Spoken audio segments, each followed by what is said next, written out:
Elle le ramassa doucement. Le portefeuille était lourd.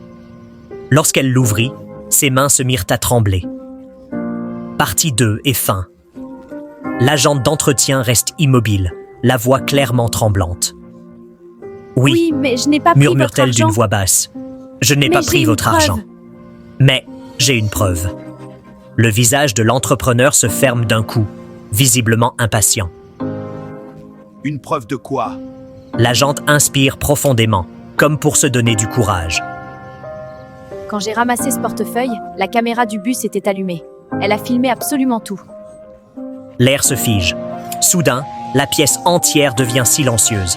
L'entrepreneur se tourne brusquement vers l'employé. Son ton devient dur. C'est vrai? Le visage de l'employé devient livide.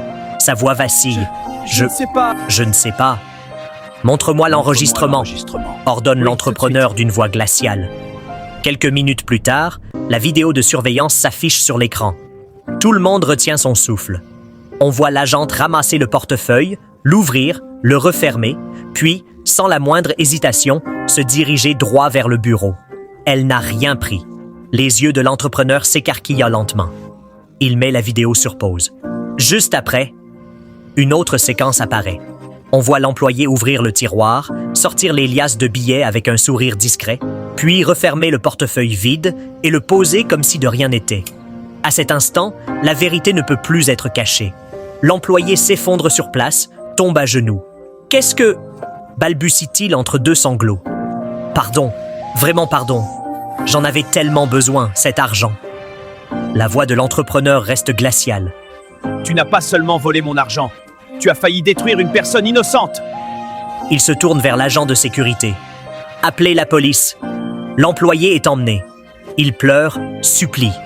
Sa voix s'éloigne peu à peu, jusqu'à disparaître. L'entrepreneur s'avance alors lentement vers l'agente d'entretien. Son ton s'adoucit, Je t'ai jugé sur tes vêtements. dit-il. J'ai été injuste. J'ai eu tort. Il pose doucement une main sur son épaule. À partir d'aujourd'hui, tu n'es pas licencié. Tu es promu. Responsable de la station. Salaire complet et le respect que tu mérites. L'agente relève la tête, complètement désemparée. Des larmes coulent sur ses joues. Merci, monsieur. Je voulais juste faire ce qui est juste. L'entrepreneur hoche la tête. Tu m'as rappelé quelque chose d'essentiel. Dans ce monde, il existe encore des gens comme toi. Cet après-midi-là, l'agente rentre chez elle avec son premier bonus. Elle achète les médicaments pour sa petite sœur, de quoi manger pour sa mère et pour elle-même. Un peu d'espoir renaît, un espoir qu'elle n'avait plus ressenti depuis longtemps. Elle n'est toujours pas riche, du moins pas en argent.